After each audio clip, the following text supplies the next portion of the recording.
This is a 2019 Hurricane 202 SS.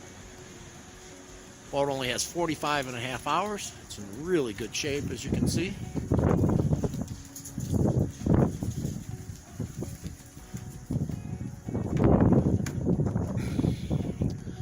There's a rear and front ladder, so you can get on both the back and the front. Nice big swim platform in the back.